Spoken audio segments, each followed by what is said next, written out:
அருட்பெருஞ்சோதி அருட்பெருஞ்சோதி தனிப்பெரும் கருணை அருட்பெருஞ்சோதி.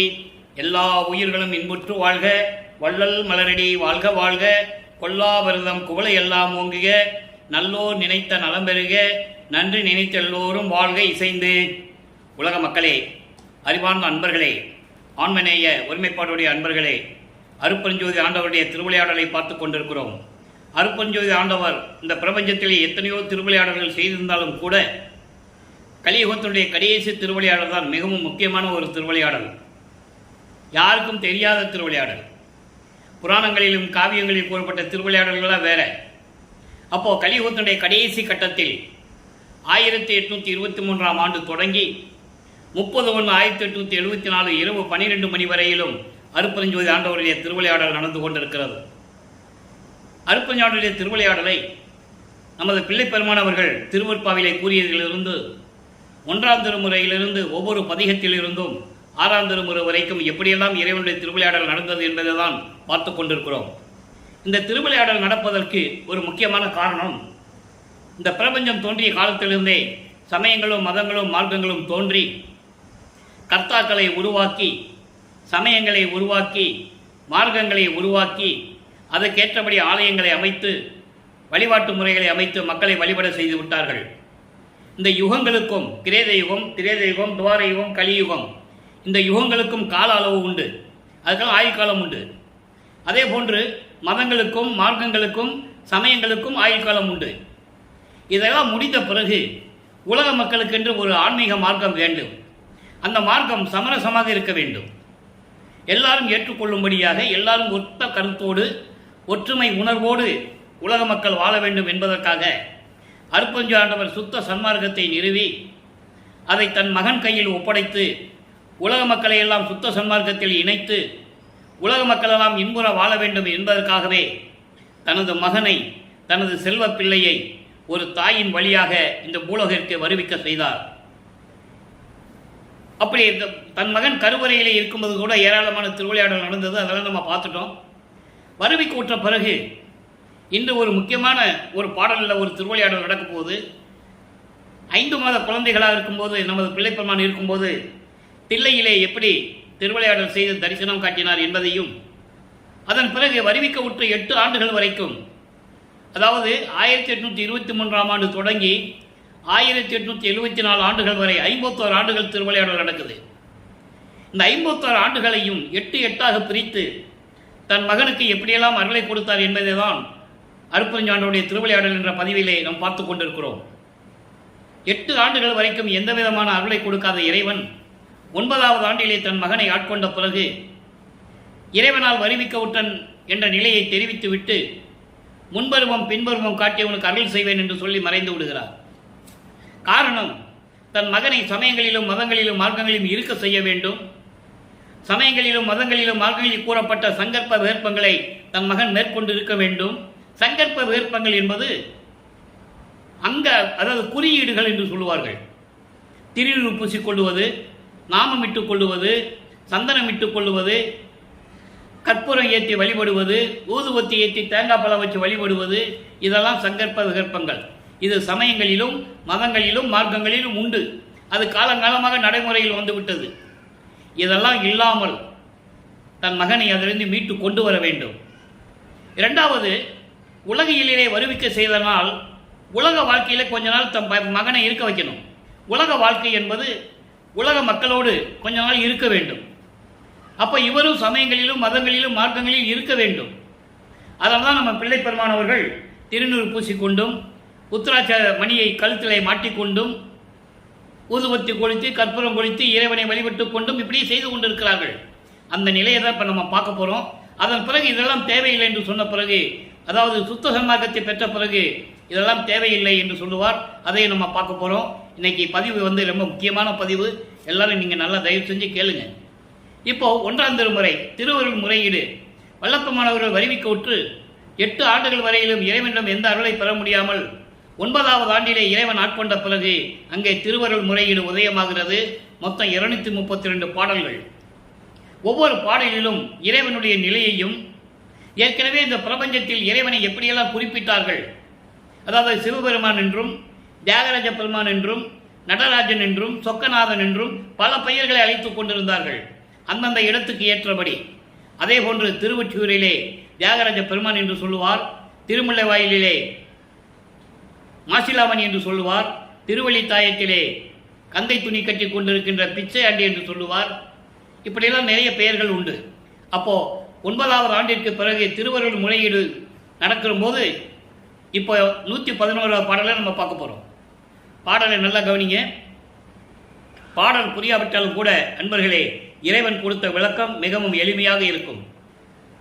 ஓயா கருணை முகிலே முதற்கண் ஒருவா நின்பால் தோயா கொடிய வெண் நெஞ்சத்தை நான் சுடு சொல்லை சொல்லி வாயால் கடினும் தெரிந்திலதே, இனி வல் வடவை தீயால் கடினும் என் அந்தோ சிறிதும் தெரிவது அன்றே என்று கூறுகிறார். அதாவது உன்னால் வறுமை கூற்ற பிறகு, உன்னாலே இந்த பூலோகத்திற்கு வறுமை கூற்ற பிறகு நான் படுகின்ற துன்பங்கள் உனக்கு தெரியவில்லை. உன்னிடம் முறையீடு செய்து கொண்டிருக்கிறேன். இறைவனை எப்படி சொல்றாரு? அப்பா அவருக்கு சுத்த சன்மார்க்கம் தெரியாது, அருப்பெருஞ்சோதி சொல்ல மாட்டார், தெரியாது, மறைப்பு நிலை. அதை நீங்க புரிஞ்சுக்கணும். மகனுக்கு மறைப்பு நிலையை கொடுத்திருக்கிறார் இறைவன், அருப்பெருஞ்சோதி ஆண்டவர். ஏன்னா இவர் சமயங்களையும் மதங்களையும் மார்க்கங்களையும் போற்றி பாட வேண்டும். சைவ சமய தலைவர்களை போற்றி பாட வேண்டும் என்ற நிலையில் இருந்து கொண்டு தன் மகனை திருவிளையாடல் செய்து வைத்துக் கொண்டிருக்கிறார். நல்ல கவனிங்க. ஓயா கருணை முகிலே முதற்கண் ஒருவா நின்பால் போயா கொடிய வெண் நெஞ்சத்தை நான் சுடு சொல்ல சொல்லி வாயால் கடினும் தெரிந்திலதே, இனி வல் வடவை தீயால் கடினும் என் அந்தோ சிறிதும் தெரிந்திலனே. அதாவது அன்பு குறையாத கருணை உள்ளம் கொண்ட இறைவனே, மழை பெய்யும் மேகம் போல இருக்கின்ற இறைவனே என்று சொல்லுகிறார். அதான் முகில் என்று சொல்லுகிறார். கருணை கடல் என்று சொல்லுவார், மழை பெய்கின்ற கருணை கடலே என்று சொல்லுவார். அதுபோல மேகம், மழை பொழியும் மேகம் போல கருணை உள்ளம் கொண்ட இறைவனே, அன்பு குறையாத இறைவனே, நெற்றிக்கண் உடைய ஒரே கடவுள் நீதான். உன்னிடம், அதாவது உன்னை நினைக்காத, உன்னிடம் சேராத எனது கொடிய மனதை நான் தீய சொற்களால் சொல்லி வாயால் திட்டினாலும் கேட்பதில்லை. நல்லா கவனிக்கணும். மனம் ஒரு நிலையில் இல்லை என்று சொல்கிறார். மனம் ஒரு நிலையில் இல்லை. நான் சொன்னாலும் இந்த மனம் கேட்க மாட்டேன்றது. நான் கேட்க மாட்டேன்னு சொல்லுது. மனம் பாதிக்கொண்டு செல்லிக் கொண்டிருக்கிறது. அதை நான் சொல்லியும் வாயால் திட்டியும் அதற்கு தெரிந்து கொள்ள முடியவில்லை. இனிமேல் கொழுந்து விட்டு எரியும் தீயில் தூக்கி போட்டாலும் பரவாயில்லை, மனம் வெந்து போனாலும் பரவாயில்லை, என்று தோன்றுகிறது. கடவுளே, அப்பொழுதும் எனது மனம் தெரிந்து கொள்ளப் போவதில்லை. நான் என்ன செய்வேன்? விரைவில் வந்து அருள்வாயாக என் மனதை நிலைப்படுத்தி என் மனதில் இருக்கின்ற குறைகளை எல்லாம் நீக்கி எனக்கு நீ அருள வேண்டும் என்று இந்த பாடலை நமக்கு அருளியிருக்கிறார்கள். இப்போ வளர்ப்பு மாணவர்கள் 9 to 12 ஆண்டுகளுக்குள் இந்த திருவருள் முறையீடு நடக்கிறது. அதன் பிறகு 13வது ஆண்டு தொடக்கத்தில் அவர் இறைவன் ஆட்கொண்ட பிறகு ஞானம் கிடைத்து விடுகிறது. இறைவனை பற்றி பாடுவதும் இதற்கு முன்னால் இருந்த நிலைகளை சொல்வதற்கான தேவையான அந்த ஞானம் அவருக்கு கிடைத்து விடுகிறது. அப்போ இவர் மனம் திருவொற்றியூருக்கு செல்ல தூண்டுகிறது என்று சொல்றதை விட இறைவன் மனதை தூண்டி விடுகிறார். தன் மகனை திருவொற்றியூருக்கு செல்ல வைக்க வேண்டும் என்று தூண்டி விடுகிறார். இவர் திருவொற்றியூர் போகிறார். அங்கே 2வது திருமுறை உருவாகிறது. இதுவரையில் அங்கே திருவரை பார்க்கும்போது 10 பதிகம் அங்கே பார்த்துட்டோம். 10 பதிகம் திருவொற்றியூரில் நம்ம பார்த்துட்டோம். இறைவனிலிருந்து எந்த விதமான அருளையும் பெற முடியவில்லை. அவரும் இறைவனிடம் மன்றாடுகிறார். எல்லாம் என்னென்ன பண்ணணுமோ எல்லாம் பண்ணிட்டு தான் இருக்கிறார். நாரையும் கிளிகளையும் தூது அனுப்புகிறார். அப்பையும் பிரயோஜனம் இல்லை. அப்போ திருவொற்றியூரில் எந்த விதமான அருளும் கிடைக்கவில்லை என்று சொல்லி திருமுல்லைவாயிலுக்கு போகிறார். நல்லா கவனிக்கணும். அப்போ அவர் எங்கே போனாலும் நடந்து தான் போகணும். 16 ஆண்டுகளுக்குள் இருந்து கொண்டிருக்கிறார். 2வது எட்டில் இருந்து கொண்டு 16. இந்த 16 ஆண்டுகளுக்குள் திருவொற்றியூருக்கும் திருமுல்லைவாயிலுக்கும் போயிட்டு இருக்கிறார். இப்போ திருமுல்லைவாயிலுக்கு போயும் எந்த விதமான பிரயோஜனம் இல்லை. அங்கேயும் எந்த விதமான அருளை பெற முடியவில்லை. இப்போ திருவள்ளித்தாயன்னு ஒரு இடம் இருக்கு சென்னையில். அங்கே போகிறார். அங்கே போய் முறையீடு செய்கிறார். ரொம்ப எளிமையான பாடல் தான். ஏன் இந்த பாடலை நமக்கு அருளி இருக்கிறார்னா, அவருடைய மனம் ஒரு நிலையில் இல்லாமல் எங்கேயெல்லாம் போய்கிட்டு இருந்தார், எங்கெல்லாம் போய்கிட்டு இருந்தார் தெரிவிப்பதற்காக தான் இதெல்லாம் அவர் நமக்கு பாடலாக கொடுத்தது. இப்போ திருவள்ளித்தாயத்தில் என்ன நடக்குது? பதிகம் 14 1வது பாடல் காட்சி பெருமிதம். அதாவது அவர் இறைவனை அந்த உருவத்தை பார்க்குறார், கோயிலில் அந்த சிலையை பார்க்குறார். பார்த்துட்டு அவர் மனசில் இருக்கிறது சொல்கிறார். இப்போ திருவள்ளித்தாயத்தில் என்ன சொல்கிறாரு? திரைப்படாத செல்லும் கடலே, சற்றும் உரைப்படாமல் ஒளி செய்யும் பொன்னே, புகழ் வரைபடாது வளர் வள்ளி கேசா, நீ தடைபடா கந்தை சாத்தியது என்கொலோ என்று கூறுகிறார். பாடலுடைய விளக்கம் என்னன்னா, அலையில் இல்லாத கடல் எப்படி இருக்குமோ அமைதியாக, அதுபோன்று இருக்கின்ற அருள் கடலேன்னு சொல்றார். அதாவது மறைப்புகள் இல்லாத திரைகள் இல்லாத என்று சொல்கிறார். அதான் திரைப்படாத மறைப்புகள் இல்லாத அருள் கடலே, சற்றும் உரைப்படாமல் ஒளி செய்யும் பொன்னே. சற்றும் உரைப்படாமல், அதாவது குறையில்லாமல் பரிபூரணமாக ஒளி வீசிக்கொண்டிருக்கின்ற இறைவனே, பொன் போன்ற இறைவனே, புகழ் வரைபடாது வளர் வள்ளி கேசா. வள்ளி கேசா என்பது திருவள்ளித்தாயத்தில் இருக்கின்ற இறைவனே என்று சொல்லுகிறார்.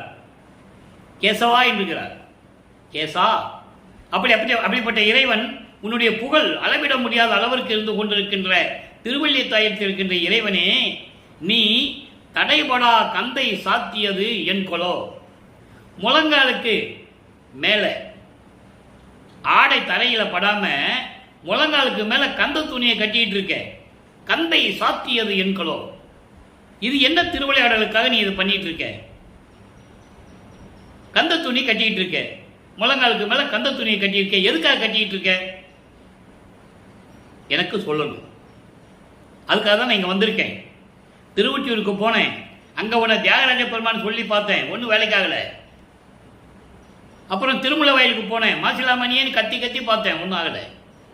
இப்போ இங்கே வந்து பார்த்தா நீ கந்த துணி கட்டிட்டு இருக்க. யாரை ஏமாத்துறதுக்காக? எதுக்காக கட்டிட்டு இருக்க? நீ எனக்கு சொல்லணும் அப்படின்னு சொல்லி இந்த விண்ணப்பத்தை அங்கே வைக்கிறார். ஆக இப்படியெல்லாம் நடந்து கொண்டிருக்கின்ற போது வல்லப்பெருமானவர்கள் அடுத்த நிலைக்கு சென்று கொண்டிருக்கிறார். 3வது 8 நிலைக்கு சென்று கொண்டிருக்கிறார். 34. அதாவது 16வது ஆண்டிலிருந்து, அந்த 16வது ஆண்டு முடிஞ்ச உடனே 17வது ஆண்டிலிருந்து 24 ஆண்டுகளுக்குள், அந்த 8 ஆண்டுகளுக்குள் என்ன நடந்தது? மறுபடியும் இப்போ திருமலை வயலுக்கு போனவர் அதுக்கப்புறம் அங்கே போகலை, திருவள்ளி வயத்து தாயத்துக்கு போனவர் அதுக்கப்புறம் அங்கே போகலை. இப்போ இங்கே வரார், திருவொற்றியூர் மறுபடியும் வரார். இப்போ திருவள்ளி தாயத்தில் இன்னும் 10 பாடல்கள் இருக்கு. அது முடிஞ்ச உடனே நீங்கள் மனசில் வச்சுக்கங்க. அது முடிஞ்ச உடனே திருப்பி அங்கே போகலை. அவர் மறுபடியும் திருவொற்றியூருக்கு செல்லுகிறார். அப்போ வல்லப்பமானவர்கள் இந்த பூலோகத்திற்கு வருவிக்க உற்று 24 ஆண்டுகள் ஆகிறது. அப்போ அங்கே என்ன நடந்தது? மொத்தம் 3ஆம் திருமுறையிலே 232 பாடல்கள் இருக்கு, 238 பாடல்கள். ஒவ்வொரு பதியத்திலையும் ஒவ்வொரு பாடலிலையும் தன்னுடைய மனநிலையை, மனக்குமுறலை, இறைவனை பார்க்க முடியல ஆதங்கம், எல்லாருமே ஏளனமாக பேசுகிறார்கள். இப்படி தெருவா சுத்திட்டு இருக்கிறானே, பொறுப்பு இல்லாம எப்படி வாழணும் கூட அவனுக்கு தெரியலையே அப்படின்னு பேசும்போது, அவர் காதுபட பேசும்போது அவருக்கு எப்படி இருந்திருக்கும்? இறைவனால் வருவிக்க உற்றவன் என்ற நிலை தெரியும், இறைவனுடைய மகன் என்று தெரியும். ஆனால் எதுவுமே வெளியே சொல்லவும் முடியல. இறைவன் வந்து காட்சியும் கொடுக்கல, ஒரு அருளையும் கொடுக்கல. அந்த நிலையில் இருக்கும்போது 3ஆம் திருமுறையிலே பதிகம் 10 இன்னைக்கு பார்க்க போறோம். பதிகம் 10ல் புனராபிறகு என்ற பதிகத்தில் 30 பாடல்கள். ஏற்கனவே 9 பதியத்தை நம்ம பார்த்துட்டோம். ஒவ்வொரு நாளும் ஒரு பதியத்திலிருந்து ஒரு பாடலை விலைக்கு தான் இறைவனுடைய திருவிளையாடல் எப்படி நடக்குதுன்னு நம்ம சொல்லிட்டு இருக்கோம். இந்த புனராபிறகு பொருந்துரு வேட்கையில் இரங்கல் என்பது தினமும் அதை சொல்ல வேண்டிய காலத்தின் கட்டாய விளக்கம். தன்னை தலைவியாகவும் இறைவனை தலைவனாகவும் வர்ணனை செய்து தன்னுடைய காதலை ஒரு தோழியிடம் சொல்லுவது போல, ஒரு உள்ளத்திடம் சொல்லுவது போல உலக மக்களுக்கு தெரிவித்துக் கொண்டிருக்கிறார் நமது பிள்ளை பெருமானவர்கள். அதை தான் பார்த்துட்டு இருக்கோம். இப்போ பாருங்க, தலைவி என்ன சொல்றா? தோழியிடம் என்ன சொல்லுகிறாள்? பவள நிறத்தார் திருவொற்றி பதியில் அமர்ந்தார் பரசிவனார் தவள நிற நீற்றணி அழகர் தமியேல் தன்னை சார்ந்திரளே. இங்கே தமியேல் என்று சொல்லுகிறார். தன்னை பெண்ணாக உருவப்படுத்தியதால் தமியேல் என்று சொல்லுவார். மற்ற இடங்களெல்லாம் தமியேன் என்று சொல்லுவார். தமியேல் என்பது தனித்து விடப்பட்டவள். உலகியல சொல்லுவாங்க, ஒருத்தனை நம்பி வந்துட்டு இப்படி தனிமரமா நிற்கிறேன்னு சொல்லுவாங்க. அதே மாதிரி இறைவனை நம்பி இந்த பூலோகத்திற்கு வந்த பிறகு தனித்து விடப்பட்டவள் என்று சொல்கிறார். தமியேல் தமியேல் தன்னை சார்ந்தீர்களே, இன்னும் என்னை என்னிடம் வந்து சேரவில்லை. துவளும் இடைதான் இர முளைகள், முளைகள் என்றால் மார்பகங்கள், முளைகள் துள்ள நின்றது என்னளவோ. திவளும் இலையாய், திவளும் இலையாய் என்பது தன்னை தோழியை வர்ணனை செய்து சொல்லுகிறார், உள்ளத்தை சொல்லுகிறார். என்னடி நான் செய்வது ஒன்றும் தெரிந்திலனே. இது பாடல். இந்த பாடலை விளக்கம் பாருங்க. முதல்ல இறைவனுடைய நிலையை சொல்றாரு. பவள நிறத்தில் இருக்கின்ற இறைவன், திருவொற்றியூரிலே இருக்கின்ற இறைவன், அவர் பரசிவனார். தவள நிற நீற்றணி அழகர், சிவந்த மேனியிலே, தவள நிறம் என்று சிவந்த மேனி, சிவந்த மேனியிலே திருநீறு பூசிக் கொண்டிருக்கின்ற இறைவன். அங்கே திருநீறு பூசிக் கொண்டிருக்கிற இறைவன் சொல்லுவார். சுத்த சன்மார்க்கத்தை பெற்ற பிறகு அருப்பறிஞ்சோதின்னு சொல்லும்போது அங்கே ஒன்றுமே இருக்காது. அதை நம்ம படிப்படியாக பார்த்துட்டு இருக்கோம், இன்னைக்கு பார்க்க போகிறோம். திருநீறு பூசிக்கொண்டிருக்கின்ற இறைவன் தன்னையேல் தன்னை சார்ந்தர்களே, 24 வருடங்களாக போராடி கொண்டிருக்கிறேன். இறைவனால் வருவிக்க உற்று 24 ஆண்டுகளாக போராடி கொண்டிருக்கிறேன். எந்த விதமான அருளையும் கொடுக்கவில்லை. என்னை வந்து பார்க்கவில்லை. என்னோடு கொஞ்சம் குழாவவில்லை என்ற நிலையை தோழியிடம் சொல்லுகிறார். இப்படிப்பட்ட தோழியே, ஒருவேளை நான் மெல்லிய இடையும் அழகான மார்பகங்கள் இல்லாமலும் அழகாக இல்லாமல் இருக்கின்றனோ,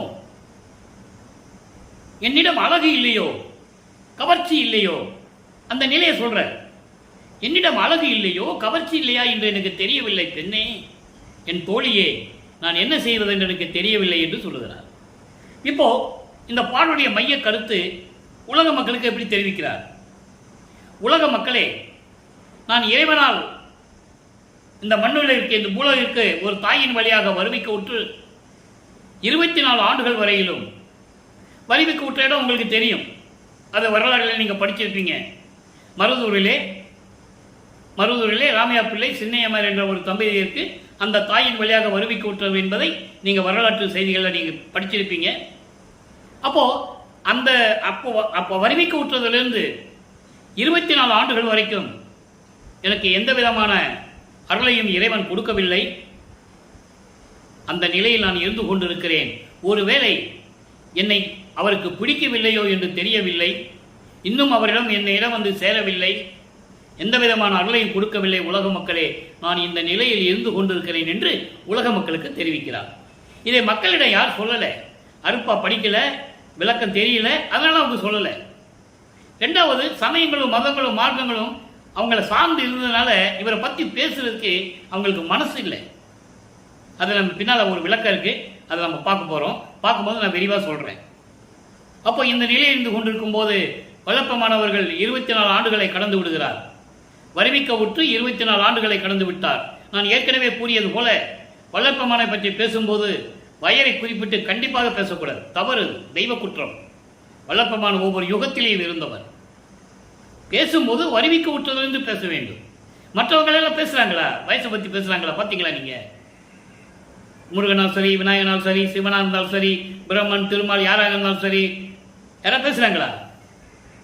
அதை நீங்க சிந்திச்சு பார்க்கணும். வயசை பற்றி பேசினாலே அவன் மானிட பிறவி ஆகி விடுவார். வல்லப்பமான் அப்படி அல்ல. அவர் ஒவ்வொரு யுகத்திலையும் இருந்தவர், இறைவன் அருளை பெற்றுக் கொண்டிருக்கின்றவர் என்பதை நீங்கள் மனதில் வைத்துக் கொள்ள வேண்டும். இப்போ இந்த நிலைகள்லாம் முடிஞ்சது. இப்போ 4வது போயிட்டு இருக்கிறாரு. 4×8 = 32. அதாவது 25வது ஆண்டிலிருந்து 32 ஆண்டுகளுக்குள் அந்த 8 வருஷம் என்ன நடந்தது உலக மக்களுக்கு சொல்லி ஆகணும். வருவிக்க விட்டுறதை சொல்லிட்டாரு. நான் எப்படி நான் பிறந்தேன், வருவிக்க விட்டேன், எப்படி ஒரு தாய் வயிற்றில் கருவில் இருந்தேன்னு சொல்லிட்டாரு, எல்லாம் சொல்லிட்டாரு. அப்போ அந்த 8 ஆண்டுகள் நடந்ததை உலக மக்களுக்கு சொல்லணும். திருவெண்பா என்பது சும்மா போற்றி போற்றி பாடுவது மட்டுமல்ல, பிரபஞ்சத்தின் உண்மைகள், இறைவனுடைய திருவிளையாடல், இவர் இறைவனாக மகனாக இருந்து எப்படி பூலோகத்திற்கு வருவிக்க உற்றார், அதன் பிறகு தனது தந்தை அருட்பெருஞ்சாண்டவர் எப்படி தன்னை இறைவனாக்கினார், தன்னோடு கலந்து கொண்டு அருட்பெருஞ்சாண்டவர் தான் வந்து இரண்டரை கலக்கிறார். இதெல்லாம் திருவெண்பாவில் இருக்கு. இந்த திருவிளையாடலை 202 வருஷமா யாரும் சொல்லலை. அதான் வேதனையான விஷயம். அதனால தான் மக்களுக்கு தெரியல. இப்போ இந்த 8 ஆண்டுகளுக்குள் என்ன நடந்தது? 27வது ஆண்டு தொடக்கத்தில், வருவிக்க உற்று 27வது ஆண்டு தொடக்கத்தில் தனக்கோடி அம்மையாருக்கு திருமாங்கல்யம் பூட்டி அந்த அம்மாவிற்கு மோட்ச வீட்டை காட்டி விமோசனத்தை கொடுத்தது. இது ஏன் விமோசனத்தை கொடுத்தது என்பது எந்த இடத்துலையும் அந்த விளக்கம் இருக்காது. ஆனால் ஒரே ஒரு பாடலில் மட்டும் சூட்சமமான விளக்கங்கள் இருக்கும். அப்படி ஒரு பாடலிலே உண்டு. ஏன்னா இவர் திருமணத்தின் போது பிரம்மன், திருமால், ருத்திரன் எல்லாம் வந்து உட்கார்ந்துருக்காங்க. வானவர்கள்லாம் உட்கார்ந்து வாழ்த்துருக்கா உட்கார்ந்துருக்காங்க திருமணத்தில். அதான் சூட்சமமான விளக்கம். அப்போ அந்த நிகழ்வு அங்கே நடக்கிறது. அப்போ திருமணத்தின் போது என் தாயும் தந்தையும் வரவில்லை, அருட்பெருஞ்சாண்டவரும் சிவகாமி வள்ளியும் வரவில்லை என்று அவர் மனம் வருந்தியதை ஒரு பாடலில் கூறுவார். ஏற்கனவே இந்த சூட்சமமான விளக்கம் இன்னொரு பாடலிலும் உண்டு. ஏற்கனவே ஏற்பட்ட ஒப்பந்தங்கள் அது. அதெல்லாம் நம்ம விளக்கி சொல்லியாச்சு. இப்போ சுருக்கமாக நீங்கள் மனசில் வச்சுக்கங்க. இவர் தாலி கட்டினாதான் அந்த அம்மாவுக்கு விமோசனம் கிடைக்கும். அதான் முக்கியமான இடம். இப்போ அது முடிஞ்ச பிறகு இவர் மனநிலை எப்படி இருக்கு? அதுக்கப்புறம் இறைவன் தேரோட்டு வந்தது, குதிரை மாட்டி தேரில் வந்ததெல்லாம் நம்ம விளக்கம் பார்த்துட்டோம். உலகியலில் சொல்லப்பட்ட விளக்கங்கள் வேறு. அதெல்லாம் ஒரு கதை மாதிரி வரும். இப்போ கதவை பூட்டிக்கிட்டார். இனிமேல் கதவை திறக்க போறதில்ல. தாழ்பா போட்ட இறைவன் வந்து கதவை திறக்கட்டும். காரணம் அவருக்கு கோபம். இறைவன் அவங்க அப்பா தந்தை மேல கோபம். இது வரைக்கும் எந்த விதமான ஒரு பதிலும் இல்லை அப்படின்னு சொல்லி தாப்பா போட்டார். வந்த கதவை திறந்து உள்ள வரட்டும்னு போட்டார். அதுக்கு பிறகு என்ன நடந்தது? அதான் திருவிளையாடல். இறைவனே வந்து உள்ள தாப்பா போட்டிருக்காரு. அந்த தாப்பா திறக்கும். அதை நம்ம பார்க்க போறோம். ஒவ்வொரு பாடலை நம்ம பார்த்துட்டு தானே இருக்கோம். இன்னைக்கு 36வது பாடல். புண்ணியதம் மனக்கோயில் புகுந்து அமர்ந்து விளங்கும் பொன்மலர் சேவடி வருத்தம் பொருந்த நடந்து எளியே நன்னிய ஓர் இடத்தை அடைந்து கதவு திறப்பித்து, இவர் போய் திறக்கல, கதவு தானா திறக்குது. ஏன்னா இறைவன் வந்து அந்த பக்கம் இருந்துட்டு கதவு கையை காட்டாரு. அவருடைய அருளில் தாப்பா திறக்குது. திறப்பித்து நல் பொருள் ஒன்று எந்தன் கையில் நல்கிய நின் பெருமை எண்ணிய போதெல்லாம் என் மனம் உருக்கும் என்றால் என் பெருமான் நின் அருளை என்னவென் சொல்லுவேன் புகழுவேன். தன்னிய வெண்மதி அணிந்த செஞ்சடை நின்று ஆட தனித்த மன்றில் ஆனந்த தாண்டவம் செய்யும் அரசே. இது பாடல். பாடலை விளக்கம் என்னன்னா, இப்ப கதவை பூட்டிட்டாரு. மகன் கோபத்தில் இருக்கிறத அப்பாவுக்கு தெரிஞ்சு போச்சு. இப்போ வர தெருவழியாக நடந்து வர்ற மாதிரி வந்து மகனை சமாதானப்படுத்தணும். நடந்து வந்து எப்படிப்பட்ட இறைவனா? புண்ணியர்கள் மனக்கோயிலில் இருக்கின்ற இறைவன், புண்ணியர்களின் உள்ளத்தில் இருக்கின்ற இறைவன். இந்த புண்ணியர்கள் என்று சொல்லுவது ஒரு சூட்சமமான விளக்கம். இதுக்கு முன்னால அன்பர்கள் அப்படியெல்லாம் சொல்லிக்கிட்டே இருப்பாரு, சமயங்களிலும் மதங்களிலும் மார்க்கங்களில் இருக்கும்போது. இப்போ சுத்த சன்மார்க்கம் இருக்கிறது அவருக்கு தெரியும். சுத்த சன்மார்க்கத்தை வாங்க போறார். அவங்க அப்பா கிட்ட வாங்க போறாரு. இந்த நிகழ்ச்சிகள்லாம் முடிஞ்ச உடனே நேர சிவஞானியில் போய் வெளியில் போய் சுத்த சன்மார்க்கத்தை வாங்குறதுக்கு போறாரு. அப்ப இங்க புண்ணியர்கள் சொல்லும்போது சமரச சுத்த சன்மார்க்கத்தை சேர்ந்தவர்கள். அது மறைவான ஒரு விளக்கம். அது தெளிவான விளக்கம் அடுத்த பாடலில் வருது. அதுக்காக இதை நான் சொல்றேன். புண்ணியர்கள்னா சும்மா புண்ணியம் பண்றவங்கலாம் உலகியல் விளக்கம், அது நூல் விளக்கம். இங்க புண்ணியர்கள் என்பது சமரச சுத்த சன்மார்க்கத்தை சேர்ந்தவர்கள். அப்படிப்பட்டவர்களுடைய உள்ளத்தில் அமர்ந்து ஒளிவிட்டுக் கொண்டு இருக்கின்ற பொன்னான உடைய மலர் போன்ற சேவடிகள் வருந்தம் வலிக்க, கால் வச்சா வலிக்குதான். அவங்க அப்பனுக்கு தெருவில் நடந்து வரும்போது கால் வச்சா கால் வலிக்குதான். கால் வலிக்க நடந்து வந்து நான் இருக்கும் இடத்தை அடைந்து நான் பூட்டிய கதவை திறக்க செய்து நல்ல பொருள் ஒன்று என்ன, ஒரு அருள் கொடை. அது என்ன கொடைன்றதை பின்னால் சொல்லுவார். இங்கே சொல்லுவது அருள் கொடைன்னு சொல்லுவார். நீங்கள் அருள் கொடைன்னு மனசில் வச்சுக்கங்க. இப்போ விளக்கம் வரும், தனியாக வரும். அருள் கொடை ஒன்று என் கைதனில் கொடுத்த பெருமை, உன்னுடைய பெருமையை நினைக்கும் போதெல்லாம் உன்னுடைய அருளை நான் என்னவென்று சொல்லுவேன், எப்படி சொல்லுவேன்? தன்னிய வெண்மதி அணிந்த செஞ்சடை நின்று ஆட. அதாவது பிறைசந்தனை சூடிய உருவத்தில் வர பிறைசந்தனை சூடி அணிந்த செஞ்சடை நின்று ஆட, சிவந்த சடை நின்று ஆடும்படி தனித்த மன்றில் ஆனந்த தாண்டவம் செய்யும் அரசே, அருளடனம் செய்து கொண்டு திருவிளையாடல் செய்து கொண்டிருக்கின்ற இறைவனை என்று கூறுகிறார். ஆக 24 ஆண்டுகள் வரைக்கும் வராத இறைவன் இப்போ வந்து காட்சி கொடுத்து மகன் கையில் அருள் கொடையை கொடுத்து தெருவழியாக நடந்து வந்து மகனை சமாதானப்படுத்தி விட்டு சென்று விடுகிறார். மகனை சமாதானப்படுத்தி விட்டு சென்று விடுகிறார். இப்போ மறுபடியும் இறைவனை கூப்பிடணும். அருள் விளக்க மாலை 6ஆம் திருமுறை அருள் விளக்க மாலை பதிகம் 37 44வது பாடல். இந்த பாடலை நான் அடிக்கடி கூடுவதுண்டு. 4 வருடங்களாக யூடியூப்பில் பேசிகிட்டு இருக்கேன், விளக்கம் கொடுத்துட்டு இருக்கேன். இந்த பாடலை நான் சொல்லாமல் இருந்ததே இல்லை.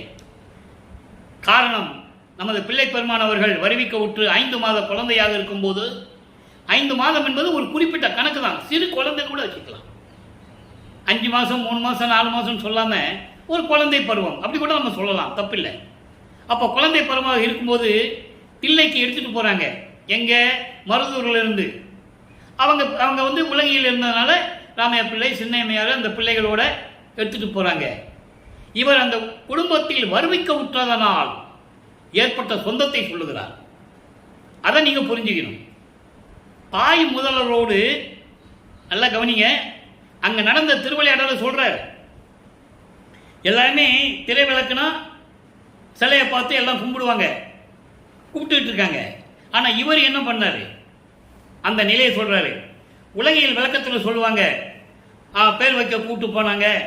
அவருக்கு பேர் வச்சது அங்கே இல்லை. நான் ஏற்கனவே கூறியிருக்கிறேன், நம்முடைய பதிவத்தில் நீங்கள் பார்த்துருக்கலாம்.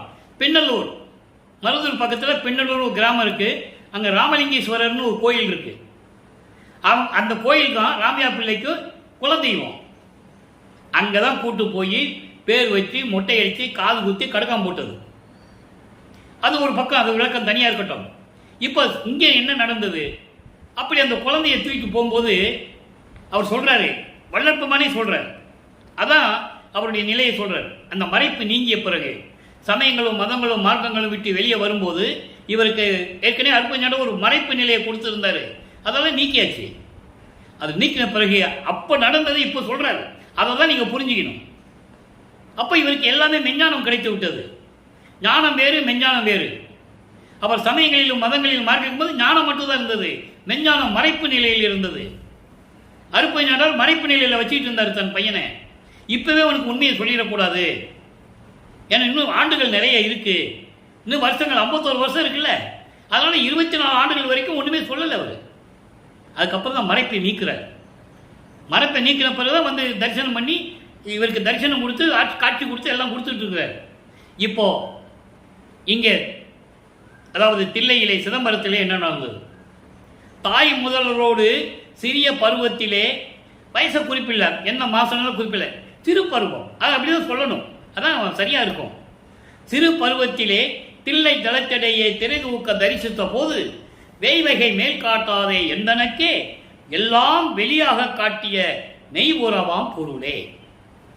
முதல்ல இந்த 4 வரைக்கும் முதல்ல விளக்க சொல்றேன்.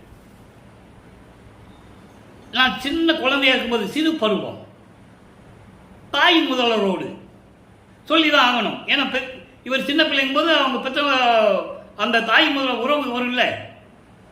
ராமையா பிள்ளை, சின்னையம்மையார் அவர்கள் கூட 2 கூட பிறந்தவங்க அந்தவங்கெல்லாம் இருப்பாங்கல்ல. இவர் ஏற்பட்ட சொந்தம் தானே, இவர் வருவி கூட்டுறதுனால ஏற்பட்ட சொந்தம் அது. அப்போ அந்த சொந்தத்தோட கூட்டு போகிறாங்க, கூட்டு போய் திரை தரிசனம் பார்க்கறதுக்காக கூட்டு போகிறாங்க, பார்க்குறாங்க. அப்போ எனக்கு மட்டும் என் தனக்கே வேய் வகை மேல் காட்டாதே. வேய் வகை மேல் காட்டாதே என்பது சும்மா அந்த உடம்புல தலையில் கிரீடம் வச்சு உடம்பெல்லாம் நகையை போட்டு பட்டாடை உடுத்தி அந்த பந்தா இல்லாமல், அந்த ஆடம்பரம் இல்லாமல், அதெல்லாம் இல்லாமல் எந்தனக்கே எந்தனக்கே வெளியாய் காட்டிய வெளி, சுத்த சிவஞான வெளி, அதான் வெட்ட வெளின்னு சொல்லுவார். சுத்த சிவஞான வெளியாக காட்டிய மெய் உறவாம். மெய் உறவு, அண்டர்லைன், மெய் உறவு, உண்மையான தந்தை உறவு, தந்தை உறவாட இருக்கின்ற பொருளே அருட்பெருஞ்சோதியே. ஆக இவருக்கு மட்டும் அங்கு சிவரகசியத்தை காட்டியது. அப்போ அதெல்லாம் காட்டி முடிச்சிட்டாரு. முடிச்சிட்ட பிறகு அதுக்கப்புறம் மறைப்பு நிலை வந்துருச்சு. அப்போ ஏற்பட்டதை இப்போ சொல்றாரு அவரு. இப்போ சொல்லும்போது வல்லப்பமானவருக்கு எப்போ என்ன எத்தனாம் ஆண்டில் 5ஆவது இருக்கிற 840. இப்போ சென்னையை விட்டு வந்துட்டாரு. மேலே போய் சுத்த சன்மார்க்கத்தை வாங்கிட்டு வந்தாச்சு. அதெல்லாம் நம்ம ஏற்கனவே பதிவில் பார்த்துட்டோம். தினமும் சொல்லிட்டு இருக்க முடியாது, ஏன்னா நேரங்கள் காலம் இல்லை. அது சுருக்கமாக சொல்லியாச்சு. எல்லாம் வாங்கிட்டு வந்த பிறகு சிதம்பரத்தில் நடந்தது இப்போ சொல்றாரு. அப்போ நான் சிதம்பர ரகசியத்தை எங்கள் அப்பா காட்டினதை இப்போ சொல்றாரு. அப்போவே தரிசனம் காட்டி விட்டார் என் தந்தை என்பதை உலக மக்களுக்கு தெரியப்படுத்துகிறார். நான் சின்ன குழந்தைய இருக்கும்போதே பார்த்துட்டேன் எங்கள் அப்பனை அப்படின்னு தெரியப்படுத்துகிறார். நல்லா புரிஞ்சுக்கணும். ஏன்னா 24 ஆண்டுகள் வரைக்கும் பார்க்காத இறைவன் அப்போ தனக்கு 5வது, அதாவது 5வது என்று சொல்வதை விட சிறு பருவத்திலேயே நான் பார்த்து விட்டேன் என்பதை இப்போ சொல்றாரு. அதான் அந்த பாடலுடைய விளக்கம். அடுத்து சொல்றாரு, காய் வகை இல்லாது உள்ளத்தே கனிந்த நறுங்கனியே. காய் வகை இல்லாது, காய் வகை இல்லைன்னா என்ன அர்த்தம்? ஒரு மரம் இருக்கும், மரத்துக்கு பூக்கும், அப்புறம் அது பிஞ்சாகும், அப்புறம் காயாகும், அப்புறம் பழமாகும். பழமாச்சுன்னா இனிக்கும். இது நூல் விளக்கம். ஆனால் சுத்த சன்மார்க்க விளக்கம் என்பது அதெல்லாம் இல்லாமல் நேரடியாகவே காய் பூ போட்டு பிஞ்சியாகி காயாகி எதுக்கு பழமாகணும்? பொய் வகை இல்லாது உண்மையாக சத்தியமாக என் உள்ளத்திலே இருந்து கொண்டு எனக்கு அருளை கொடுத்து கொண்டிருக்கின்ற அருட்பெருஞ்சோதி ஆண்டவர். அப்படிதான் அந்த வரிக்கு விளக்கம். கனவிடத்தும் நனவிடத்தும் என்னை பிரியா கழிப்பே. கனவுலையும் சரி நனவுலையும் சரி என்னை பிரியாத பேரின்பமான இறைவனே. அதான் சொல்லுவாரே, அகவல்ல அடிக்கடி சொல்லுவது உண்டு. நான் எம்மையினும் என்னை விட்டு இறையும் பிரியாது அம்மையும் அப்பனும் அருட்பெருஞ்சோதி. சிறிதளவு கூட என்னை விட்டு பிரிவதில்லை.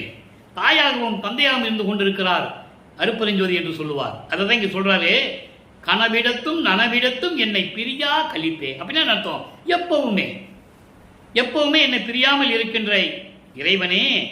அடுத்து தூய வகையோர், அண்டர்லைன், தூய வகையோர் போற்ற மணிமன்றில் நடம்புரியும் சோதி நடத்தரசே என் சொல்லும் அணிந்தருளே. தூய வகையோர், சுத்த சன்மார்க்கத்தை சேர்ந்த, கொலையும் புலையும் தவிர்த்தவர்கள், ஜீவகாருண்ய ஒழுக்கத்தை மேற்கொண்டவர்கள், உயிர் இரக்கம் கொண்டவர்கள், உருவ வழிபாட்டை தவிர்த்தவர்கள். முக்கியமானதுதான். சமயங்களிலும் மதங்களிலும் சொல்லப்பட்ட சங்கற்ப விகற்பங்களை நீக்கியவர்கள். அவர்களுடைய உள்ளத்தில் இருந்து கொண்டு அவர்கள் உன்னை வணங்கும்படி நீ அங்கே திருச்சிற்றம்பலத்திலே திருவிளையாடல் செய்து கொண்டு அருள்நடனம் செய்து கொண்டிருக்கின்ற இறைவனே, நான் சொல்லுவதையும் கேட்டு எனக்கு அருள்வாயாக என்று சொல்லுகிறார்.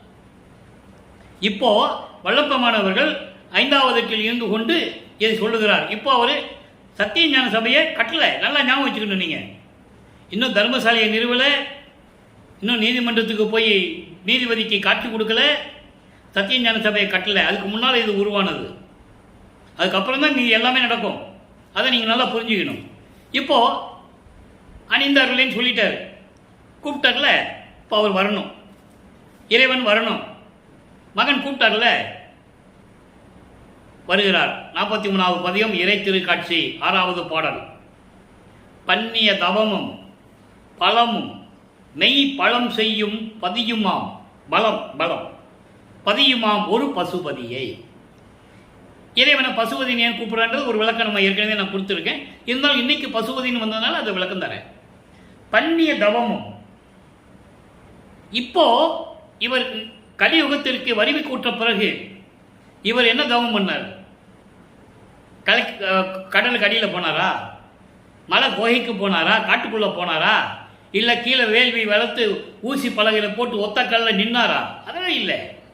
அதெல்லாம் சமயங்களும் மதங்களும் மார்க்கங்களும் சார்ந்த அந்த காலகட்டங்களில் அந்த யுகங்களிலே நடந்தது.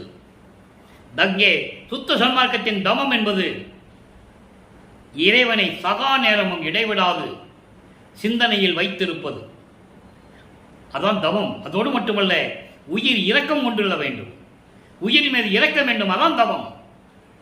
அதான் சுத்த சன்மார்க்க தவம். கண்ணை மூடிவிட்டு மாசக்கணக்கில் உட்கார்றது, வருஷக்கணக்கில் உட்கார்றது, மணிக்கணக்கில் உட்கார்றது, அதெல்லாம் கிடையாதுங்க. சுத்த சன்மார்க்கத்தில் தெரியாமல் பண்ணிட்டு இருக்காங்க. அப்படி புண்ணிய தவமும் நான் பண்ணிய தவமும் அதனால் கிடைத்த எனக்கு பயன்களும் மெய் அருளை கொடுக்கும் பதியுமாம். அதான் மெய் பலம் செய்யும். மெய்யான அருள், மெய்ஞான அருள், மெய் அருளை கொடுக்கக்கூடிய கடவுளான ஒரு பசுபதியை, பசுபதி என்பது, பதி என்பது கடவுள், பசு என்பது மலமுள்ள ஆன்மா. இந்த ஆன்மா, இந்த பசு தந்திரமாக கடவுள்கிட்ட போய் சேர்ந்துக்கும். கடவுளை ஏற்றுக்கொள்வார். ஏன்னா ஆன்மாவில் இருக்கிற குலை, இந்த மலங்களை எல்லாம் நீக்க வேண்டும், குற்றங்களை துரிசுகளை எல்லாம் நீக்கணும். அதுக்காக அவர் பசுவை ஏற்றுக்கொள்கிறார். அதனால அவருக்கு பேர் பசுபதி என்று பேர். இது சுருக்கமான விளக்கம். ஏற்கனவே பதி பசு பாசம் என்ற ஒரு பதிவை நான் பதிவிட்டு இருக்கிறேன். நீங்கள் வள்ளலார் கிருஷ்ணமூர்த்தி, வள்ளலார் அருள்பெருஞ்சோதி நம்ம பதிவுக்குள்ள போனீங்கன்னா, யூடியூப்ல போனீங்கன்னா அது பெரிய விளக்கம் இருக்கு. 1 மணி நேரம் சொல்லியிருப்பேன். பசுபதினா என்ன, பாசம்னா என்ன அப்படின்லாம் நான் சொல்லியிருக்கேன். நீங்கள் அதை பார்த்துக்கலாம். சுருக்கமான விளக்கம் என்றால், ஆன்மாவை சுத்தப்படுத்த வேண்டும். ஆன்மா தந்திரமாக இறைவனோடு சேரும்போது இறைவன் ஏற்றுக்கொள்கிறார். அதான் அந்த இறைவன் பேர் பசுபதி. நன்னி என் உள்ளத்தை தன் உள்ளமாக்கி, என்னிடம் அடைந்து என் முன் தோன்றி என் உள்ளத்தை தன் வசமாக்கி, தன் உள்ளமாக்கி நல்கிய கருணை நாயகனை, அப்படிப்பட்ட இறைவனை, எனக்கு இப்படியெல்லாம் கொடுத்த கருணை இறைவனை, எண்ணியபடியே எனக்கு அருள் புரிந்த இறைவனை, நான் நினைத்தபடியெல்லாம் எனக்கு அருள் புரிந்த இறைவனை, எப்படி எண்ணியது என் மனம் இங்கு எனக்கு அப்படி அருளிய அருட்பெருஞ்சோதி, எப்படி விளைந்த என் மனம் இங்கு எனக்கு, இங்கு என்பது பூலோகத்தில், அவர் விண்ணுலகத்தில் ஏற்கனவே அருளை பெற்றவர். இங்கே பூலோகத்தில் எப்படி விளைந்தது என் மனம் இங்கு எனக்கு அப்படி அருளிய அருட்பெருஞ்சோதி.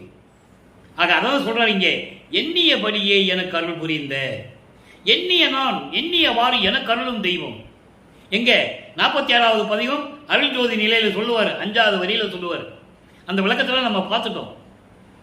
அப்படி நான் எண்ணியபடியெல்லாம் எனக்கு அருள் புரிந்த இறைவனை மறைமுடி இளங்கும். மறைமுடி என்பது, மறை என்பது வேதங்கள், ரிக் வேதம், யசுர் வேதம், சாம வேதம், அதர்வண வேதம். இப்படி 4 வேதங்களுடைய விளக்கங்களுக்கு மேல், வேதங்கள் சொல்லுவது முடிவல்ல, அது முடிவானது அல்ல, அது விளக்கம் அல்ல, அதற்கு மேல் விளங்கி கொண்டிருக்கின்ற தன்னிய விளக்கை, தன்னிய விளக்கை, தன்னிய விளக்கு என்பது அருட்பெருஞ்சோதி. அருட்பெருஞ்சோதி ஆண்டவரை தன்னகிரில்லா தந்தையை கண்டுகொண்டேன். யாருக்கும் ஒப்பிட முடியாத இறைவன் என் தந்தை, என் தந்தை அருட்பெருஞ்சோதி. நீயே என் தந்தை அருளுடையாய், என்னை நேர்ந்து பெற்ற தாயே என்று சொல்லுவார். அதிலிருந்து நீங்க புரிஞ்சுக்கணும், அவருடைய நிலையை புரிஞ்சுக்கணும், அருள் நிலையை. வருவிக்க விட்டது ஒரு தம்பதியர் குடும்பத்திலிருந்து வருவிக்க விட்டாலும் கூட அவர் அருட்பெருஞ்சோதியுடைய மகன் என்ற நிலையை நீங்கள் புரிஞ்சுக்கணும். ஏன்னா இறைவனுடைய திருவிளையாடல் அங்கே நடந்தது. அந்த விளக்கத்திலே நான் ஏற்கனவே பதிவு செஞ்சுட்டேன். தினமும் சொல்லணும்னா நமக்கு நேரம் மற்ற விஷயங்களை பேச முடியாது. அதை நீங்க மனசுல வச்சுக்கணும். அதாவது சொல்றார், நீயே என் தந்தை அருளுடையாய், என்னை நேர்ந்து பெற்ற தாயே என்று சொல்லுவார். என்னையும் இரக்கம் தன்னையும் ஒன்றாக இசைவித்து மன்னி வாழ்வுற வருவித்த கருணை வள்ளல் நீ என்று சொல்லுவார். வருவித்த வண்ணமும் நானே. அன்னைக்கு அந்த பாடலை இன்னைக்கு நம்ம விளக்கத்தில் பார்க்க போறோம். அதனால உன்னிப்பா கவனிச்சுட்டு வாங்க. இப்போ இப்படிப்பட்ட இறைவனை தந்தையை கண்டுகொண்டேன் சொல்லிட்டாரு. அரை விளக்க மாலையில விண்ணப்பம் வைக்கிறாரு, நீ வரணும்னு சொல்றாரு. இவர் வந்துட்டாரு, வந்தவரை எப்படி பார்த்தாருன்னு சொல்லிட்டாரு. புரிஞ்சுக்கிட்டீங்களா? இப்போ இறைவனை ஏத்தும் இன்பம். ஏத்தும் என்பது இறைவனை எப்படி சொல்லி வணங்குவது, எப்படி சொல்லி வணங்குவது, அந்த நிலையை சொல்றாரு. 6வது பாடல் இறைவனை ஏத்தும் என்ற ஒரு பதிகம், 49வது பதிகம், 6வது பாடல். ஏன் நான் பாடலை சொல்லி பதியத்தை சொல்லி பாடலுடைய இத்தனாவது பாடல் என்று ஏன் சொல்லுகிறேன் என்றால், உங்களுக்கு உண்மை நிலை புரிய வேண்டும். நான் சொல்லுவது கற்பனை அல்ல, கதை அல்ல, மற்ற புராணங்களை சொல்ற மாதிரி இல்லை. இது இந்த திருவிளையாடல் உண்மையாகவே நடந்திருக்கு. அதை அனுபவித்தவரே சொல்லுகிறார். இப்படியெல்லாம் நிறைய விஷயங்கள் இருக்கு. இப்போ நீங்க மகாபாரதம் எடுத்துக்கிட்டீங்கன்னா, எப்பயோ நடந்தது உண்மைதான். ஆனால் நடக்கும்போது யாரும் அதை எழுதல, யாரோ சொல்லி யாரோ எழுதியது. அதே மாதிரி ராமாயணமும் அப்படிதான். நீங்கள் பாரதம் ராமாயணம் எடுத்துக்கிட்டிங்கன்னா கம்ப ராமாயணம், பிறகு யார் யாரோ ஏற்படுத்தின ராமாயணம், வியாசர், நிறைய ராமாயணங்கள்லாம் இருக்குது. ராஜாஜி ராமாயணம், ராஜாஜி மகாபாரதம் கூட இருக்குது. ஆனால் அருட்பா அப்படி அல்ல, ஒரே அருட்பாதான், ஒரே திருவருட்பாதான். ஏனென்றால் இது இறைவனால் உருவாக்கப்பட்டது. அதை நீங்கள் புரிஞ்சுக்கணும். எல்லாத்திலையும் மாறுபட்ட கருத்துக்கள் உண்டு, முரண்பாடுகள் உண்டு. போற்றி போற்றி பாடியது உண்டு, அவ்வளவுதான். இங்கே போற்றி பதிகமே கிடையாது. இறைவனை மட்டும்தான் ஒரு சில இடங்களில் போற்றி போற்றின்னு சொல்லுவாரே தவிர மற்ற எந்த விதமான இது இருக்காது. அந்த நிலையை நீங்கள் திருவருட்பா படிச்சீங்கன்னா புரிஞ்சுக்கலாம். அரும்பிலே மலர் உற்று, நல்லா கவனிக்கணுங்க, அரும்பிலே மலர் உற்று அருள் மனம் வீசும் ஆனந்த தனி மலர் என்கோ. இறைவனை எப்படி சொல்றாரு? கரும்பிலே எடுத்த சுவை திரள் என்கோ, கடையனேன் உடைய நெஞ்சகமாம் இரும்பிலே பழுத்த பேரொளி ததும்பி இலங்கும் ஓர் பசும் பொன்னே என்கோ, துரும்பினேன் பெற்ற பெரும் பதம் என்கோ, ஜோதியில் ஜோதி நின்றனையே. அதாவது ஒரு மலர் பூக்கணும்னா செடியிலிருந்து அரும்பா வரணும், அது மொட்டு வரணும், பிறகு அந்த மொட்டு விரியணும், மலராக விரியணும். மலராக விரிஞ்ச பிறகு அந்த மலர் மனம் வீசணும். இதெல்லாம் இயற்கையாக நடந்துகிட்டு இருக்கே. மொட்டு வரும், அப்புறம் அது மலரணும், மலர்ந்த பிறகு மனம் வரணும். அருள் மனம் வீசும் ஆனந்த தனி மலர் என்கோ, அப்படி ஒன்றை சொல்லுவதா? செடியிலே அரும்பாக மலர்ந்து அரும்பாகி மலராக மலர்ந்து அந்த மலர் மனம் வீசக்கூடிய மலர் என்று தனி மலர் என்று ஒன்றை சொல்லுவதா? இது உலகியல் விளக்கம், நூல் விளக்கம். சுத்த சன்மார்க்க விளக்கம் என்பது இறைவன் கொடுத்த விளக்கம். எந்த அகராதியில் இருக்காது, எந்த இலக்கண அகராதியில் இருக்காது. இது பாட்டில் படித்தா அந்த பாட்டுக்கு வரி சொல்லலாம், அதானே உண்மை. இப்போ இறைவன் சொன்ன விளக்கம் பாருங்க, யாரு வள்ளற்பெருமான் சொல்ற விளக்கம். அதாவது ஆதியும் அந்தமும் இல்லாது சுயமாக தோன்றி திருவிளையாடல் செய்து கொண்டும் அருள்மனம் வீசிக்கொண்டிருக்கின்ற பேரின்பமான இறைவனே என்று உன்னை நான் சொல்லுவதா? இதான் இதுக்கு பொருள். அப்படி சொல்ற பாருங்க, கரும்பிலே எடுத்த சுவை திரள் என்கோ. கரும்பு, அதில் எடுத்த சுவை, வெள்ளக்கட்டி சக்கரை கட்டி எல்லாம் சொல்லுவாங்க என்று சொல்லுவதா? இது நூல் விளக்கம். சுத்த சன்மார்க்க விளக்கம் என்ன? சுத்த சன்மார்க்கத்தை வைத்துக் கொண்டு அருளை கொடுத்துக் கொண்டிருக்கின்ற இறைவன் என்று உன்னை நான் சொல்லுவதா? கரும்பில் இருக்கிற திரள் என்னது? சுத்த சன்மார்க்கம். சுத்த சன்மார்க்கம் என்று உன்னை நான் சொல்லுவதா? கடையனுடைய நெஞ்சகமாம், உன்னாலே வருவிக்கு விட்டு இந்த மகன் இருக்கிறானே, இந்த நெஞ்சம் எப்படி இருக்கு? அந்த நெஞ்சிலே நீ எப்படி இருக்கிறாய் என்றால் சொல்றார் பாருங்க, அந்த நெஞ்சிலே, என்னுடைய நெஞ்சிலே நீ எப்படி இருக்கிறாய் என்றால் இரும்பிலே பழுத்த பேரொளி ததும்பி இலங்கும் ஒரு பசும் பொன்னே என்கோ. இரும்பு உருக்குனா அந்த நெருப்பு எப்படி இருக்கும்? செவச்சேன்னு. அந்த மாதிரி பேரொளி வீசிக்கொண்டிருக்கின்ற, பொன் ஒளி வீசிக்கொண்டிருக்கின்ற இறைவன் என்று நான் உன்னை சொல்லுவதா? என் உள்ளத்தில் பொன்னொளி வீசிக்கொண்டு இரும்பிலே காய்ச்சின இரும்பு எப்படி அந்த ஒளி வீசுமோ அதுபோன்று இறைவன் இருக்கின்ற உன்னை என் உள்ளத்தில் இருக்கின்றவன் என்று நான் சொல்லுவதா? துரும்பினேன் பெற்ற பெரும்பதம் என்கோ. உன்னால் வருவிக்க உற்று ஒரு துரும்புக்கு சமமானவன் நான். உன் அருளுக்கு ஒப்பிட்டு பார்த்தால் நான் ஒரு துரும்புக்கு சமமானவன். அப்படிப்பட்டவனை இந்த மண்ணுலகை பூலோகிற்கு வருவிக்க செய்து என்னை சமயங்களிலும் மதங்களிலும் மார்க்கங்களிலும் ஈடுபட செய்து இதெல்லாம் தேவையில்லை என்று மகனை என்னை ஆட்கொண்டு சுத்த சன்மார்க்கத்தை கொடுத்த பெரும் பதம் என்று உன்னை சொல்லுவதா? பெரும் பதம் என்றால் என்ன? பெரிய நிலை, கடவுள் நிலை, பெரிய வாழ்வு, பேரின்பமான வாழ்வு என்று உன்னை நான் சொல்லுவதா? ஜோதியில் ஜோதியாக ஒளிந்து கொண்டிருக்கின்றதே அதை சொல்லுவதா? உன்னை எப்படி நான் சொல்லுவது என்று சொல்லுகிறார். விளக்கத்தை உங்களுக்கு புரிஞ்சிருக்கும். சுத்த சன்மார்க்க விளக்கம் வேறு, நூல் விளக்கம் வேறு. இதெல்லாம் இறைவன் கொடுத்த விளக்கம் என்பதை நான் சொல்லிக் கொள்வதில் பெரும் மகிழ்ச்சி அடைகிறேன். அடுத்து பாருங்க, திருநட புகழ்ச்சி 50வது பதிகம், திருநட புகழ்ச்சி 7வது பாடல். திருநட புகழ்ச்சி என்பதை திருவிளையாடல். இப்ப எல்லாம் சொல்லிட்டாரா? இப்போ அவர் எப்படி எல்லாம் அருளை கொடுத்தார் சொல்லணும் இல்ல? எப்படி திருவிளையாடல் செஞ்சாரு உலக மக்களுக்கு சொல்லணும். அவருடைய நிலையை உலக மக்களுக்கு தெரியப்படுத்த வேண்டும். ஏன்னா யாருமே சொல்ல மாட்டாங்கன்னு தெரியும்.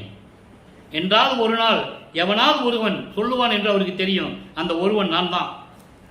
வள்ளலார் ஊழியனாகிய நான் இந்த விளக்கத்தை உங்களுக்கு நான் தந்து கொண்டிருக்கிறேன். ஆற்றாத அடிசிறியனுக்கு ஆற்றல் மிக கொடுத்த அம்மையுமாய் அப்பனுமாய் ஆதரித்து அன்புடனே போற்றாத குற்றமெல்லாம் பொறுத்து அருளி என்னை இப்பூத்தளத்தார், நல்ல கவனிக்கணும், பூத்தளத்தார் வானகத்தார் போற்றி மதித்திடவே அண்டர்லைன் எல்லாம் காலில் விழுந்து வணங்குறாங்க. அப்படிப்பட்ட இறைத்தன்மையுள்ள இறைவனை, வள்ளற் பெருமானை தமிழ் துறவி என்றார்கள். சமூக தீர்த்தவாதி, பாடலாசிரியர், வசனகர்த்தா, யோகி, ஞானி, எப்படியெல்லாம் சொல்ல வேண்டுமோ அப்படியெல்லாம் சொன்னார்கள். ஆனால் அவர் என்ன சொல்றாரு கவனிக்கணும். நீங்க இங்கதான் விஷயமே இருக்கு. ஏற்றாத உயர்நிலை மேல் ஏற்றி எல்லாம் வல்ல இறைமையும் தந்து அருளிய என் இறைவனே, எனக்கே அண்டர்லைன், எனக்கு மட்டும். இந்த அருப்பாவனை நீங்க படிச்சீங்கன்னா கிட்டத்தட்ட ஒரு 1200 இடங்கள்ல இருக்கும் எனக்கு என்ற வார்த்தை. அதே மாதிரி இறைவன் உனக்கே என்று சொல்றது ஒரு 100 இடத்துலயாவது இருக்கும். அப்படி எனக்கேனா எனக்கு மட்டும். அவர் அப்பா வந்து மகன் கிட்ட சொல்லுவாரு, இவர் கேட்பாரு, என்ன தவிர வேற எவருக்காவது கொடுத்துருக்கேன்னு கேட்பாரு. அப்ப அருப்பஞ்சாவோட சொல்லுவாரு, இல்லை மகனே உனக்கு மட்டும் தான் கொடுத்தேன். அதுக்கு ஒரே ஒரு சான்று போதும். அகவல்ல இருக்கு, சாவா நிலை இது தந்தனம் உனக்கே, உனக்கு மட்டும்தான் மகனே, வேற யாருக்கு நான் கொடுத்ததில்லை. ஆவாயன் அருளிய அருப்பெருஞ்சோதின்னு சொல்லுவார். ஆக தோற்றாத தோற்றுவித்த துறையே அண்டர்லைன். நான் விளக்க சொல்றேன். என் உள்ளத்தை சுத்த நடைமுறைகின்ற சித்த சிகாமணியே, இது பாடல். இறைவனுடைய திருவிளையாடல சொல்றாரு. அதாவது ஆற்றாத அடிசிறியனுக்கும் உன்னிடம் இருந்த செல்வ பிள்ளையை இந்த பூலோகத்திற்கு வருவிக்க செய்து சகிக்க முடியாத, தாங்கிக் கொள்ள முடியாத துன்பங்களை எல்லாம் ஏற்றுக்கொண்டிருந்த இந்த மகனுக்கு, சிறியன் என்பது இங்க மகன், அப்படிப்பட்ட இந்த மகனுக்கு ஆற்றல் மிக கொடுத்து, எல்லா ஆற்றலையும் கொடுத்து, எனக்கு அம்மாவாகவும் அப்பாவாகவும் ஆதரித்து, அன்புடனே ஆதரித்து, போற்றாத குற்றமெல்லாம் பொறுத்து, நீக்க முடியாத குற்றங்கள். போற்றாத குற்றம் என்ன? நீக்க முடியாத குற்றங்கள். நீக்க முடியாதவர் என்ன குற்றம் செஞ்சாரு? அவரை அறியாமலேயே சமயங்களிலும் மதங்களிலும் மார்க்கங்களில் இருந்ததுதான் சொல்றாரு. அதான் போற்றாத குற்றம் சொல்றாரு. அதை விட்டதுனால தானே இப்ப எல்லாம் கிடைச்சது. அதை விட்டதுனால லாபம் தான் எனக்கு இது கிடைச்சதுன்னு சொல்லுவாரு பேருபதேசத்துல. அப்படி போற்றாத குற்றமெல்லாம் பொறுத்து மன்னித்து அருளி என்னை இப்பூத்தளத்தார், இந்த பூலோகத்தில் வருவிக்க விட்டதனால் இந்த பூலோகத்தில் மண்ணுலகத்தில் இருக்கின்றவர்களும் வானகத்தார் தேவர்கள் எவர்களா எல்லாரும் என்னை வணங்கும்படி என்னை கடவுள் நிலையில் நிறுத்தி ஏறாத நிலை மேல் ஏற்றி வைத்து, எப்படியெல்லாம் சொல்றாரு பாருங்க. மக்கள்கிட்ட யார் சொன்னது? 202 வருஷம் ஆச்சு கலப்பமான நம்ம இறைவன் வருவிக்க விட்டு ஒரு ஆள் கூட சொல்லலை. யாராவது சொல்லியிருந்தாங்கன்னு சொல்லுங்க, நான் தலை வணங்குகிறேன். இப்படி நிலையில் இருக்கின்ற இறைவன் எல்லாம் வல்ல இறைவனையும் எனக்கு கொடுத்து, இறைமையும் கொடுத்து, அவர்கிட்ட இருந்த கடவுள் நிலையை பூரா என்கிட்ட கொடுத்துட்டாரு. அதான் சொல்லுவாரு, நான் தான் ஆனான், தான் நான் ஆனான், நானும் தானும் ஆனோம் என்று சொல்லுவார். அப்படிப்பட்ட நிலைகளை எல்லாம் கொடுத்து தந்தருளிய என் இறைவனே, எனக்கே, இந்த பிரபஞ்சத்தில் எனக்கு மட்டும் தோற்றாத காட்சிகளை எல்லாம் எனக்கு தோற்றுவித்து, யாரும் பார்க்க முடியாத காட்சிகளை எல்லாம் எனக்கு காண்பித்து, இதற்கு ஒரே ஒரு உதாரணம் மட்டும் சொல்ல முடியும். யாரும் பார்க்க முடியாத அடிமுடியை தன் மகனுக்கு மட்டும் காட்டினார். அருப்பெருஞ்சோதி அகவலிலே உண்டு. படிமூடி கடந்து என்னை பார் இது பாரென அடிமூடி காட்டிய அருப்பெருஞ்சோதி. அந்த பாடலை அப்படி படிக்கணும். கடந்தனேன்னு படிக்கக்கூடாது. கடந்தனேன் படித்தா விளக்கமே மாறி போகும். படிமூடி கடந்து என்னை பார் என அடிமூடி காட்டிய அருப்பெருஞ்சோதி. இவர் கேட்கிறாரு, பிரம்மனும் திருமாலை பார்க்க முடியாத அடிமுடி இன்னைக்கு எப்ப காட்டுவேன்னு கேட்கிறாரு. உடனே மகனை கூப்பிட்டு கொண்டு சொல்லுகிறார், வா மகனே வா மகனே வா வா வா வான்னு கூட்டு போறாரு. சின்ன பிள்ளைக்கு சாக்லேட் கொடுக்குற மாதிரி ஏமாத்தி கூட்டு போறாரு. படி முடி, படினா இந்த பூலோகம் மண்ணுலகம், முடி என்பது விண்ணுலகம். இதெல்லாம் நீ தாண்டி வந்துட்ட மகனே, வா போலாம், பார் இது பாருன அடிமுடி காட்டி அருப்பெருஞ்சோதி. அயனும் மாலும் துருவி நிற்க எனக்கே அடிமுடிகள் காட்டுவித்து அடிமை கொண்ட பதியே. இறைவன் விளக்கம் உள்ளத்திலிருந்து வந்துகிட்டே இருக்கும். நண்பர்களே, நாம் பேசிட்டே இருக்கலாம், நான் நேரம் தான் போயிட்டு இருக்கு. அப்படி யாரும் பார்க்க முடியாத காட்சியெல்லாம் எனக்கு காட்டுவித்து, யாரும் சொல்ல முடியாத நிகழ்ச்சியெல்லாம் என்ன சொல்ல வைத்து, பிரபஞ்சத்தில் எத்தனை உருவானாங்க, எத்தனை மகான்கள், ரிஷிகள், சமய புறவர்கள், திருநாவுக்கரசர், ஞான சம்பந்தர், மாணிக்கவாசகர் எல்லாம் உருவானாங்கல்ல, உண்மைதானே? அவங்களுக்கெல்லாம் இதெல்லாம் தெரியாது. எதில் சொல்லியிருக்காங்க நீங்கள் எடுத்து காட்டுங்க பார்ப்போம். பிரம்மனும் திருமாலும் மூடியை பார்க்க முடியாது, நான் பார்த்தேன்னு யாராவது சொல்லியிருக்காங்களா? சொல்ல முடியாது. அவங்களுடைய நிலை இறைவனை போற்றி பாடினார்கள், இறைவன் அருளை பெற்றார்கள், முத்தி அடைந்தார்கள், ஐம்பூதங்களோட கலந்தார்கள், அதோடு முடிஞ்சு போச்சு அவங்க நிலை. ஏன் சொல்றேன்னா, மக்களுக்கு உண்மையை புரிய வைக்கணும். இவர் மேன்மையானவர் என்ற நிலையை உலக மக்களுக்கு தெரியப்படுத்தணும். இவர் ஐந்தொழிலையும் செய்து கொண்டிருக்கின்ற இறைவன் வல்லப்பமானவர்கள். இப்போ அப்படி காணாத காட்சியெல்லாம் காட்டியிட்ட துறையே, என் உள்ளத்தில் சுத்த நடைமுறைகின்ற சுத்த சன்மார்க்கத்தில் இருக்கின்ற இறைவனே, என் உள்ளத்தில் அமைந்திருக்கின்ற இறைவன் என்று சொல்லி இந்த பாடலும் கருளி இருக்கிறார்கள். நேரம் கடந்து கொண்டிருக்கிறது நண்பர்களே. அடுத்து பெறா பேரு பதிகம் 7, பதிகம் 51, 7வது பாடல் பெறா பேரு. நல்லா கவனிங்க. யாரும் அடைய முடியாத ஒரு பாக்கியம் நான் அடைந்து விட்டேன் என்று சொல்லுகிறார். ஆங்காரம் தவித்தவர் உள் ஓங்கா நின்றவனே, ஆங்காரம் தவித்தவர் உள் ஓங்கா நின்றவனே.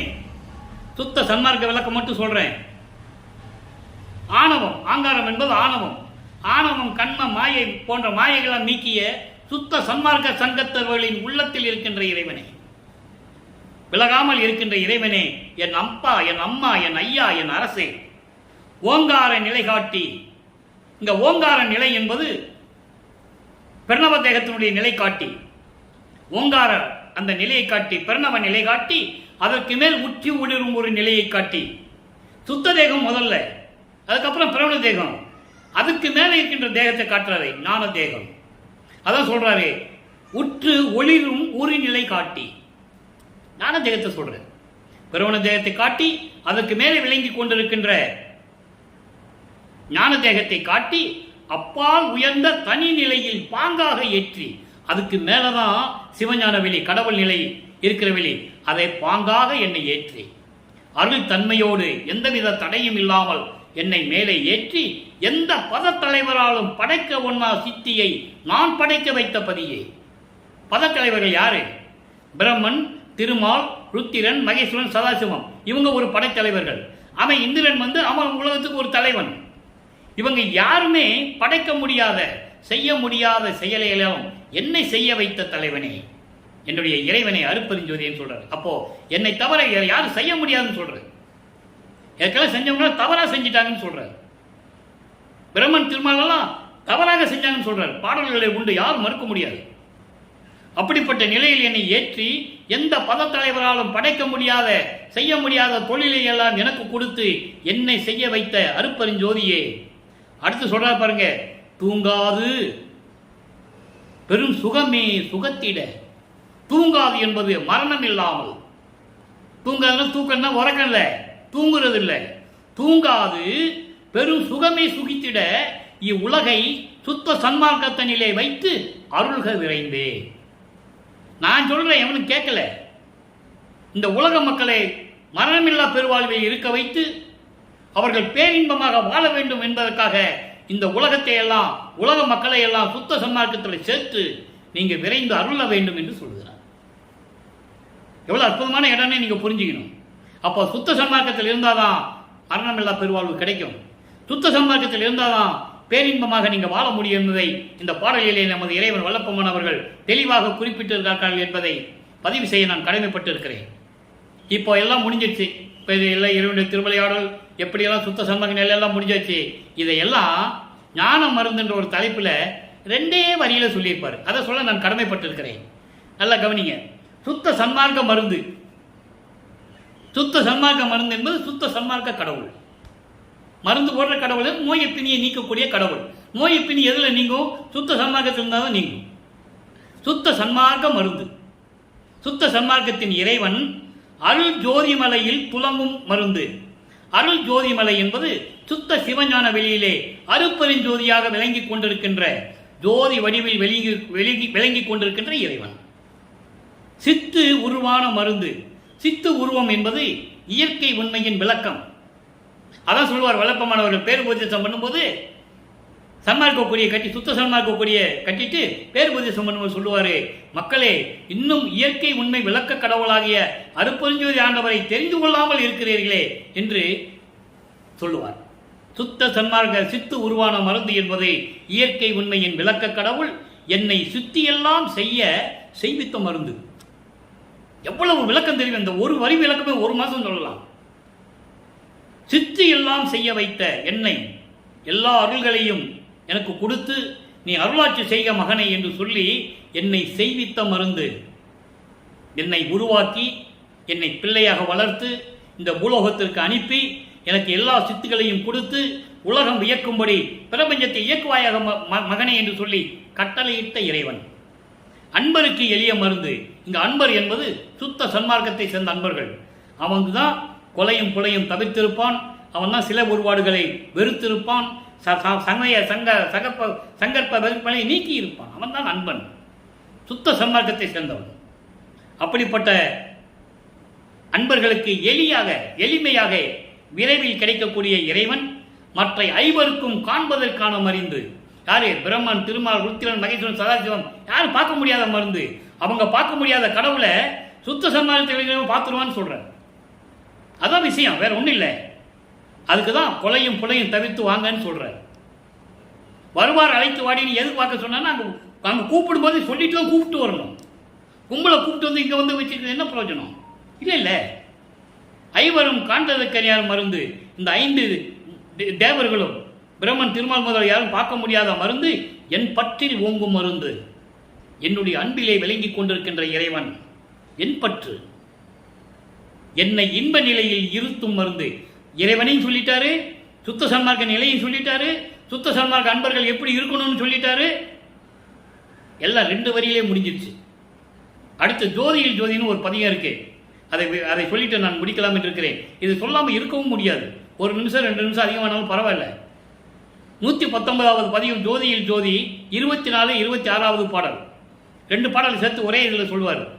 வருவித்த வண்ணமும் நானே. இந்த பாடலுடைய விளக்கம் நான் அடிக்கடி சொல்லுவதுண்டு. என்னை ஏன் வருவித்தாரு? ஏன் பூலோகத்துக்கு அனுப்புனாரு? என்னை வருவித்த வண்ணமும் நானே. இதுக்காக தான் வந்தேன். சுத்த சன்மார்க்கத்தை உலக மக்களுக்கு சொல்லணும், எல்லாத்தையும் சுத்த சன்மார்க்கத்தில் சேர்க்கணும், அவங்களாம் இன்புற்று வாழணுங்கிறதுக்காக தான் நான் வந்தேன். வந்தது மட்டுமல்லாமல் இந்த மாநிலத்தை செய்யும் வண்ணமும் நானே. இங்கே மாநிலம் என்பது இந்த பூலோகம். இந்த பூலோகத்தில் அருளாட்சி செய்து கொண்டிருப்பது நான் தான். இதை ஏன் மக்கள்கிட்ட சொல்லலை? திருப்பாளன் இருக்கு, இறைவன் சொன்னதானே, ஏன் சொல்லலை? சொல்ல முடியாது அவங்களால. சமயங்களையும் மதங்களையும் மார்க்கங்களையும் மேற்கொண்டு அவங்களால சொல்ல முடியாது. அவங்களால அதை விட்டு வெளியே வர முடியாது. ஏன் சொல்லலைன்னா அதான் சொல்றாரு, இந்த மாநிலத்தை இந்த பூலோகத்தை நான் தான் இயக்கி கொண்டிருக்கிறேன்னு சொல்றாரு.